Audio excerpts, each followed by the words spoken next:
بسم اللہ الرحمن الرحیم۔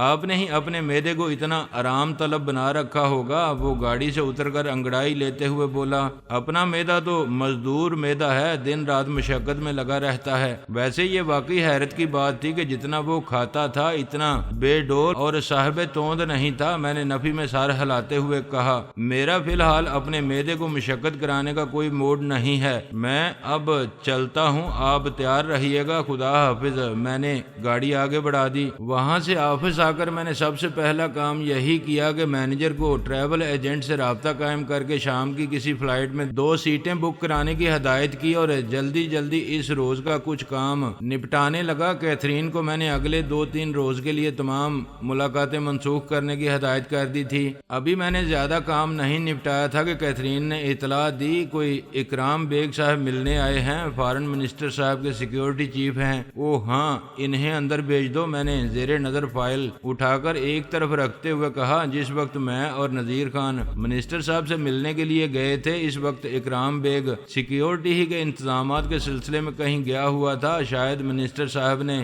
اس کے واپس آتے ہی اسے میرے پاس بھیجا تھا۔ یہ امر میرے لیے خوشی اور اطمینان کا باعث تھا۔ اس کا مطلب تھا کہ منسٹر صاحب کا رویہ ظاہری طور پر ہی خواہ کچھ بھی تھا، لیکن دل ہی دل میں وہ میری بات کی اہمیت دے رہے تھے۔ اکرام بیگ اندر آیا تو میری یہ خوشی یا شاید خوش فہمی زیادہ دیر تک برقرار نہ رہ سکی۔ وہ ایک لمبا تڑنگا مضبوط آدمی تھا، قد 6 فٹ سے خاصا نکلتا ہوا تھا، بال سولجر کٹ تھے، چہرے پر کرختی اور آنکھوں میں کچھ شاطرانہ اور کچھ شفاقانہ سی چمک تھی۔ وہ گرمیوں کے بہت نفیس اور بیش قیمت لباس میں تھا۔ اس نے اپنے وجود کو ضرورت سے زیادہ ہی فرانسیسی کلون سے معطر کیا ہوا تھا۔ عمر کے اعتبار سے تو اسے کچھ ایسا گرگے براں دید نظر نہیں آنا چاہیے تھا، کیونکہ ابھی اس نے 40 کی حد کو بھی غالباً عبور نہیں کیا تھا، لیکن وہ نہایت جہاندیدہ آدمی معلوم ہوتا تھا۔ طویل و عریض کمرے میں داخل ہوتے ہی اس نے پہلے یوں چاروں طرف کا جائزہ لیا جیسے آفس کی آرائش وغیرہ دیکھ کر میری حیثیت کا تعین کر رہا ہو، لیکن شاید یہ اس کی عادت رہی ہو۔ وہ سیکیورٹی کے شعبے کا آدمی تھا، شاید کسی بھی جگہ پہنچتے ہی وہ اسی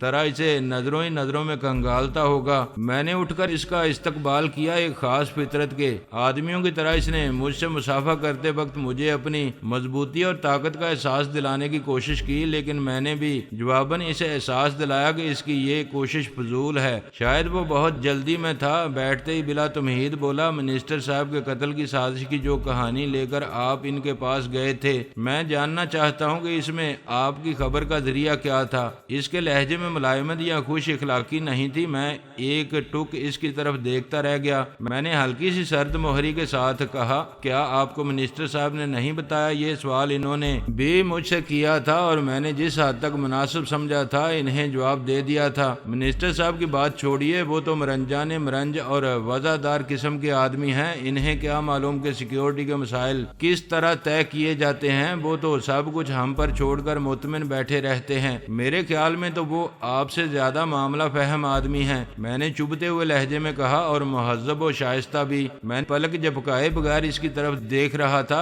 اب اس نے نظر چرانی شروع کر دی تھی، تاہم اس کے لہجے میں وہ ہلکی سی رونت برقرار رہی۔ آپ ان کا اور میرا موازنہ چھوڑیں چودھری صاحب، ان کی اور میری پوزیشن میں بڑا فرق ہے۔ وہ اپنا کام کرتے رہتے ہیں، ہمیں اپنا کام کرنا ہوتا ہے، تو آپ کرتے رہیے اپنا کام، میں نے سرد لہجے میں کہا۔ میں نے تو آپ کو کام سے نہیں روکا۔ میں نے اٹھ کر گرم جوشی سے اس کا استقبال تو کر لیا تھا، لیکن اب وہ شخص یک بیک مجھے برا لگنے لگا تھا۔ میں نے اس کی خاطر مدارت کا ارادہ ترک کر دیا۔ میں نے اسے ٹھنڈا یا گرم پینے تک کے لیے نہیں پوچھا، کام ہی کے سلسلے میں تو میں آپ کے پاس آیا ہوں۔ اس کے لہجے کا کھردرا پن کچھ کم ہو گیا۔ جب آپ مجھے خبر کے ذریعے کے بارے میں بتائیں گے تبھی تو میرا کام آگے بڑھے گا۔ اگر وہ کوئی خط ہے یا کسی خفیہ ایجنسی کی رپورٹ کی کوئی نقل، کوئی فوٹو سٹیٹ وغیرہ آپ کے ہاتھ لگ گئی ہے تو آپ وہ وہ مجھے دے دیں۔ اس نے یوں میز پر ہاتھ پھیلا دیا جیسے اسے یقین ہو کہ اس قسم کی کوئی چیز میری جیب میں ہی تھی اور وہ میں اس کے سپرد کرنے کے لیے بے تاب ہی بیٹھا تھا۔ میں نے قدرے احتجاجیہ سی نظر سے اس کے پھیلے ہوئے ہاتھ کی طرف دیکھا۔ میرا دل چاہا کہ ایک پیپر ویٹ اٹھا کر اس ہاتھ پر رکھ دوں۔ وہ ایک روایتی سرکاری آدمی تھا۔ مجھے پہلے ہی معلوم تھا کہ اس قسم کے لوگ خواہ کسی بھی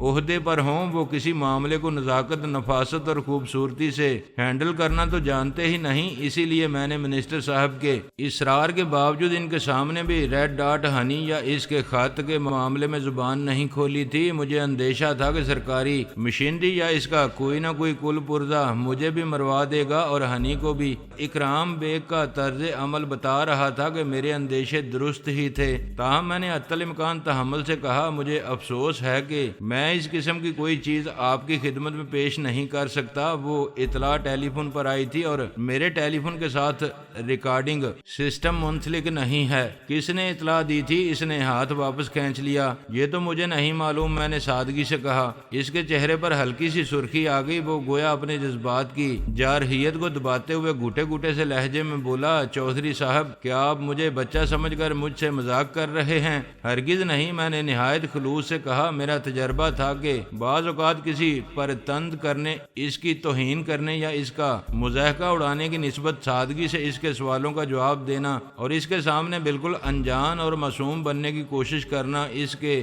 تن بدن میں زیادہ آگ لگاتا تھا۔ وہ گویا مجھے سمجھانے کی کوشش کرتے ہوئے بولا، یہ معاملہ ایسا نہیں ہے کہ اسے مذاق میں لیا جائے اور نہ ہی میں کوئی پولیس کانسٹیبل ہوں جسے مذاق کے انداز میں الٹے سیدھے جواب دے کر ٹالنے کی کوشش کی جائے۔ اگر میں نے اس معاملے کو مذاق سمجھا ہوتا تو کیا میں دوڑا دوڑا منسٹر صاحب کے پاس جاتا؟ میں نے اپنے لہجے کی سادگی برقرار رکھی، لیکن اگر آپ کو گمنام اطلاع ملی ہوتی تو تب تو آپ ہرگز نہ جاتے۔ وہ یقیناً کوئی ایسا ذریعہ ہے جس پر آپ بہت بھروسہ کرتے ہیں۔ وہ قدرے ٹھہرے ٹھہرے لہجے میں بولا، میں جاننا چاہتا ہوں وہ ذریعہ کیا ہے؟ کاش میں آپ کو بتا سکتا، میں نے بے چارگی سے کہا۔ وہ ایک لمحے خاموشی سے مجھے گھورتا رہا۔ میں نے اب بھی پلک نہیں جھپکائی اور اپنے چہرے کو حتی الامکان سپاٹ رکھنے کی کوشش کی۔ اس کے جارحانہ پن میں کچھ کمی آ گئی تھی۔ وہ اب کچھ معتدل ہو کر بات کرنے کی کوشش کر رہا تھا۔ شاید اس کی سمجھ میں آ گیا تھا کہ میں کوئی عام سا کاروباری آدمی یا پھر روایتی قسم کا چھوٹا موٹا سیٹھ نہیں تھا جو پولیس والوں، انکم ٹیکس والوں، FIA والوں، یونین والوں، ڈاکوؤں، طالب علموں اور نہ جانے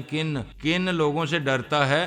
بیچارہ دولت کما بھی لیتا ہے، بچا بھی لیتا ہے، لیکن بیشتر زندگی ڈرتے ڈرتے ہی گزر جاتی ہے۔ جس طرح ہوا کے گھوڑے پر سوار ہو کر اکرام بیگ میرے پاس آیا تھا، اب اس کے رویے میں وہ بات نہیں رہی تھی، لیکن اب کوئی فائدہ نہیں تھا۔ اس کا امپریشن میری نظر میں خراب ہو چکا تھا، اب وہ اسے بہتر نہیں بنا سکتا تھا۔ آتے ہی اس نے جو رویہ اختیار کیا تھا اسی سے اس کی اصل فطرت کا پتہ چلتا تھا۔ اب وہ اس پر محض مصلحت کی نقابیں ڈالنے کی کوشش کر رہا تھا۔ آپ کو شاید معلوم نہیں، وہ اب خاصے ٹھہرے ٹھہرے لہجے میں بولا کہ سرکار کسی معاملے کی تفتیش میں اگر کسی شہادت کو ضروری سمجھتی ہو، اسے چھپانا یا روکنا سنگین جرم ہے۔ مجھے معلوم ہے سر، میں نے لفظ سر پر زور دیتے ہوئے اپنے دونوں ہاتھ اس کی طرف بڑھائے۔ اس جرم میں مجھے ہتھ کڑی لگا کر لے چلیے۔ ایک لمحے کے لیے اس کے ہونٹ بینچ گئے، پھر وہ بہت ہی دھیمے لہجے میں بولا، لگتا ہے آپ کو کبھی نیشنل لیول کے کسی سیکیورٹی کے آدمی سے پالا نہیں پڑا۔ آپ کو شاید ان کے اختیارات کا بھی بالکل اندازہ نہیں۔ اندازہ کیوں نہیں ہے بیگ صاحب؟ مجھے بہت اچھی طرح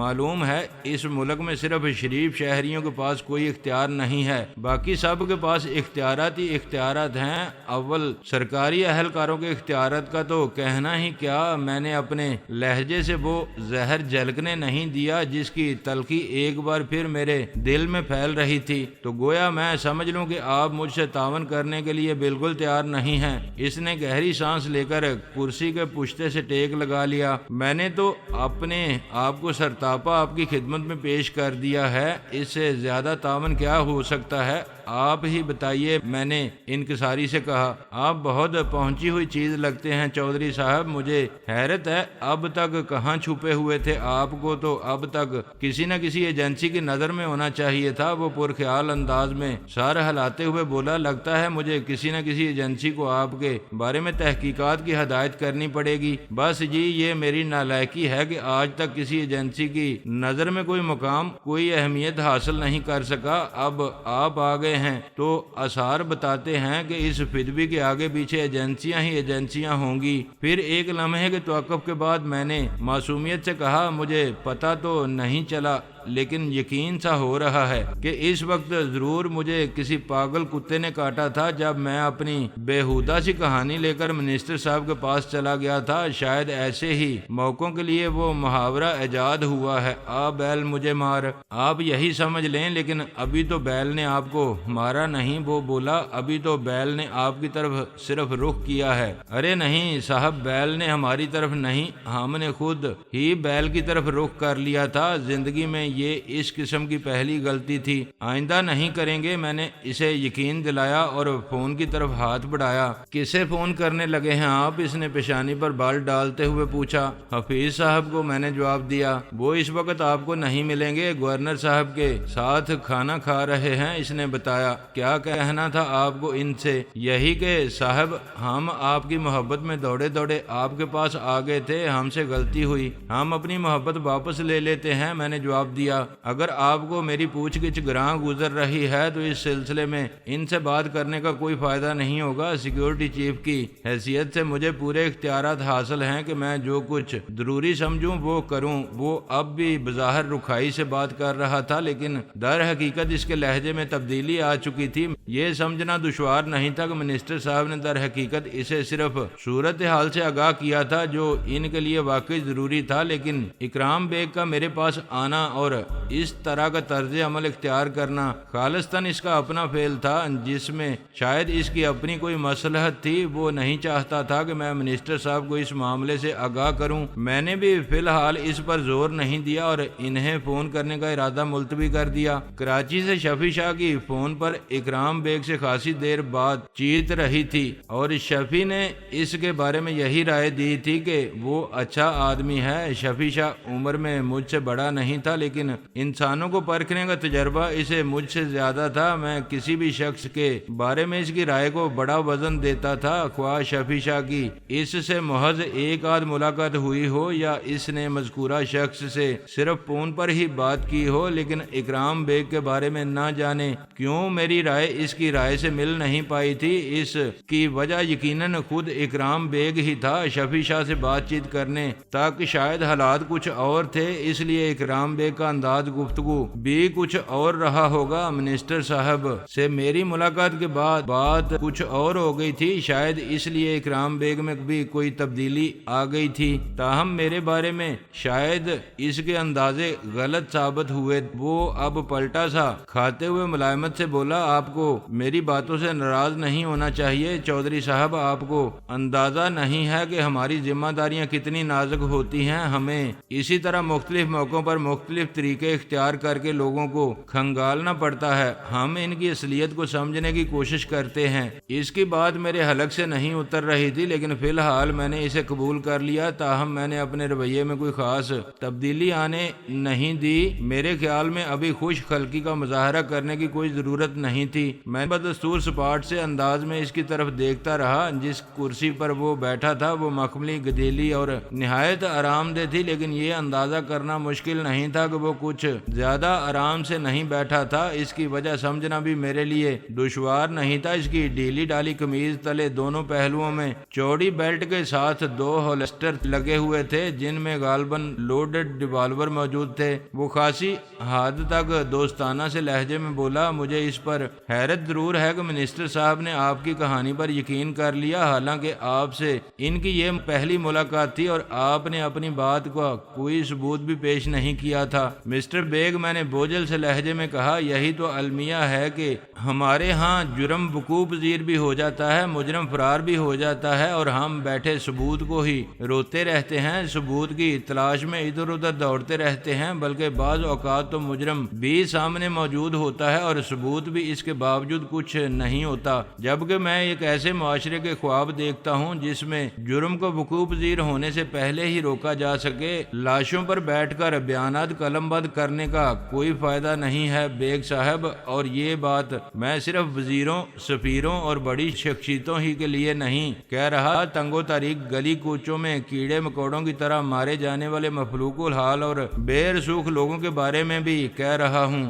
وہ میز پر ذرا آگے کو جھک آیا تھا، ہونٹ نیم بات تھے۔ میں نے دھیمے لہجے میں بات جاری رکھتے ہوئے کہا، کاش کوئی ایسا طریقہ ہو جائے کہ ہم لوگ جرم کی تفتیش کے علاوہ جرم کو روکنے اور اس کی پیش بندی کے بارے میں بھی کوئی نظام وضع کر سکیں۔ ہم صرف انتظار ہی نہ کیا کریں کہ کچھ ہو جائے تو پھر حرکت میں آئیں، کوئی واقعہ، کوئی سانحہ، کوئی المیہ جنم لے چکے تو پھر سب حسب مراتب اپنا اپنا اسکرپٹ یاد کر کے اسٹیج پر اپنا اپنا کردار ادا کرنے جائیں، بیانات داغنے والے بیانات داغیں اور غمزدگان کے ساتھ تصویریں کھنچوائیں، محکموں والے خانہ پوری کریں، اپنی اپنی فائلوں کا پیٹ بھریں اور جان چھڑائیں، بے اختیار لوگ چپ کر کے سب کچھ دیکھتے رہیں، ٹوک ٹوک دیدم دم نقشیدم کی تصویر بنے رہیں، دل ہی دل میں کڑتے رہیں اور گلشن کا کاروبار چلتا رہے۔ اللہ اللہ خیر صلاح۔ یہ تو کوئی بات نہ ہوئی بیگ صاحب، وہ ہلکی سی ہنسی کے ساتھ بولا، جس نظام کے آپ خواب دیکھتے ہیں وہ تو امریکہ میں بھی نہیں۔ معلوم نہیں ہم اکثر معاملات میں امریکہ، انگلینڈ اور فرانس وغیرہ کو مثال کیوں بناتے ہیں۔ امریکہ کوئی بہت اچھا ملک تو نہیں ہے، ہماری آئیڈیالوجی تو اس سے بھی بہتر ہونی چاہیے تھی۔ وہاں بس اتنا اطمینان ضرور ہے کہ آپ امیر ہیں یا غریب، آپ کے حقوق صرف زبانی کلامی نہیں بلکہ عملی طور پر مساوی ہیں اور آپ کی سنوائی ہو جاتی ہے، لیکن انسانیت تو وہاں بھی کچھ زیادہ سکھ میں نہیں ہے۔ وہ ایک بار پھر ہنس دیا، جیسے کسی خواب پرست شاعر کی خیال آرائی سے محظوظ ہو رہا ہو۔ میں نے سنجیدگی سے بات جاری رکھتے ہوئے کہا، میں اپنا اور آپ کا قیمتی وقت ضائع کرتے ہوئے آپ کو ایک چھوٹا سا واقعہ سناتا ہوں، شاید آپ کو میری بات سمجھنے میں آسانی ہو۔ پچھلے دنوں میں نیو یارک میں تھا، ہوٹل میں ٹھہرا ہوا تھا، شام ڈلے ذرا فرصت میسر آئی تو فٹ پاتھ پر چہل قدمی کرنے نکل کھڑا ہوا۔ ہوٹل سے خاصی دور نکل گیا جہاں زیادہ رونق نہیں تھی۔ زرافے کی طرح لمبے اور سوکھے سے ایک امریکی نے مجھے دیکھا اور شاید سوچا کہ سوٹ وغیرہ تو قیمتی پہنا ہوا ہے، آدمی خوشحال ہوگا۔ شاید اس نے یہ بھی سوچا ہو کہ ایشیائی نظر آتا ہے، یقیناً گدھا ہوگا۔ لپک کر میرے قریب آیا اور چھوٹا سا گندا سا ایک مجسمہ میرے ہاتھ $10 میں فروخت کرنے پر تل گیا، جو بقول اس کے ہاتھی دانت کا تھا، حالانکہ ایک اندھا بھی اسے دیکھ کر بتا سکتا تھا کہ وہ سفید پلاسٹک کا تھا۔ وہ مضر تھا کہ میں اس سے مجسمہ ضرور خریدوں، ساتھ ساتھ وہ مجھے اپنی پھٹی ہوئی جینت کی جیب سے کھٹکے دار چاقو کی جھلک بھی دکھائے جا رہا تھا۔ اگر وہ ہمارے ہاں کے ڈھیٹ مگر مسکین فقیروں کی طرح کوئی داستان غم خواہ جھوٹی ہی صحیح سنا کر عاجزی سے $10 مانگتا تو شاید میں اسے دے دیتا، یہ کوئی بڑی رقم نہیں تھی۔ مجھے خوشی ہوتی کہ چلو ہم نے ایڈ لیتے لیتے آج کسی امریکی کو ایڈ دے ڈالی ہے، لیکن وہ بدبخت مجھ سے جگہ ٹیکس وصول کرنے کی فکر میں تھا۔ ایسی باتوں پر ہم جیسے پینڈو کی کبھی کبھی کھوپڑی گھوم جاتی ہے۔ پھر بھی میں نے زیادہ غصے کا اظہار نہیں کیا۔ وہ زیادہ ہی سر پر چڑھنے لگا تو میں نے اسے ہلکا سا دھکا دیا۔ اسے شاید اپنے لمبے چوڑے ڈھانچے پر بہت زیادہ ناز تھا، اسی لیے وہ میرا قد کاٹ دیکھنے کے باوجود مجھ پر چڑھا آ رہا تھا۔ ہلکے سے ایک دھکے میں وہ کلا بازی کھا کر کوئی 8-10 فٹ دور جا گرا۔ ایک پولیس والا جو کہیں دور کھڑی اپنی گاڑی میں بیٹھا یہ تماشا دیکھ رہا تھا، لپک کر قریب آیا۔ وہ امریکی گنڈا تو پولیس والے کو دیکھ کر کھسک گیا۔ پولیس والا مجھے سمجھانے لگا کہ مجھے ہوشیار رہنا چاہیے، اس قسم کے آوارہ گردوں سے نہیں الجھنا چاہیے، میری کسی غلطی سے مجھے نقصان بھی پہنچ سکتا ہے، وغیرہ وغیرہ۔ میں نے اسے بھی تھوڑی سی جھاڑ پلائی کہ تمہارا قانون اچھا ہے جو بدماش کو تو لگام نہیں دیتا، اسے تو نہیں سمجھاتا کہ وہ ایک شریف آدمی کے ساتھ گنڈا گردی نہ کرے، لیکن ایک شریف آدمی کو سمجھاتا ہے کہ اسے کیا کیا احتیاط کرنی چاہیے۔ وہاں کے ہوٹلوں میں بھی آپ نے دیکھا ہوگا لمبے چوڑے ہدایت نامے آویزاں رہتے ہیں، فلاں وقت باہر نکلیے، فلاں وقت مت نکلیے، نقد رقم ساتھ مت رکھیے، یہ کیجیے وہ مت کیجیے۔ خیر جی، میری تقریر کے جواب میں وہ پولیس والے صاحب فرمانے لگے کہ بغیر ثبوت کے کسی کے خلاف بھی کوئی کارروائی نہیں کر سکتے، حتیٰ کہ اس لمبو کو سرے عام گنڈا برا بھی نہیں کہہ سکتے۔ میں نے کہا وہ زبردستی لوگوں کو کوئی گھٹیا سی چیز مہنگے داموں خریدنے پر مجبور کرتا ہے، غالباً یہی اس کا پیشہ ہے۔ پولیس والا بولا چیزیں بیچنا کوئی جرم نہیں ہے، آپ بے شک مت خریدیں۔ میں نے کہا وہ جیب میں کھٹکے والا چاقو لیے پھرتا ہے۔ پولیس والا بولا ہمارے ہاں چاقو جیب میں لیے پھرنا کوئی جرم نہیں، جرم تب ہوگا جب وہ اسے کسی ممنوع کام میں استعمال کرے گا۔ میں نے کہا یہ تو بہت اچھا ہے کہ جب کسی کی آنتیں باہر آ جائیں تب تمہاری تفتیش شروع ہو۔ وہ امریکیوں والے مخصوص انداز میں کندھے اچکا کر بولا کیا کریں، مجبوری ہے، ہر شہری کے کچھ حقوق ہیں، عدالتیں ہر بات کا ثبوت مانگتی ہیں۔ میں نے ان کے عظیم قوانین پر اسے خراج تحسین پیش کیا اور ہوٹل واپس آنے کے لیے مڑ گیا۔ تب اس نے گویا صفائی پیش کرنے کے سے انداز میں بتایا کہ وہ کئی بار اس نوجوان کو رنگے ہاتھوں پکڑنے کے لیے آ چکا ہے، مگر جو ہی وہ اس کی طرف لپکتا ہے نوجوان اپنا چاقو کسی گٹر وغیرہ میں پھینک دیتا ہے۔ جب تک اس کے پاس سے کچھ برآمد ہی نہ ہو اور نہ اس بات کا کوئی گواہ ہو کہ وہ راہگیروں کو ڈراتا دھمکاتا ہے، تب تک اس کے خلاف قانونی کارروائی نہیں کی جا سکتی۔ ان تمام تر سہولتوں کے باوجود موصوف 2-3 مرتبہ سزا کاٹ چکے تھے۔ آپ سوچیں کہ وہ کیسی سنگین حد تک آگے بڑھا ہوگا جب امریکی قانون کے محافظوں نے اسے جیل جانے کی زحمت دی ہوگی۔ بہرحال میں ہوٹل واپس آ گیا۔ دوسرے دن میں اندھیرا پھیلنے پر جان بوجھ کر اس سڑک پر چہل قدمی کے لیے نکلا۔ وہ بدبخت بانس کا بچہ اپنے گشت پر موجود تھا، البتہ پولیس کی گاڑی اس روز نظر نہیں آ رہی تھی۔ آپ اس شخص کی ڈٹائی دیکھیے کہ میرے ساتھ چلتے اس نے قدرے پردہ داری سے چاقو کی نوک میری پسلیوں پر ٹکا دی اور گھرا کر مجھے بتانے لگا کہ کل میں نے اس کے ساتھ بڑی بدتمیزی کی تھی، اس لیے آج مجھے $20 میں اس سے مجسمہ لینا پڑے گا۔ گویا $10 مجسمے کے اور $10 بدتمیزی کے۔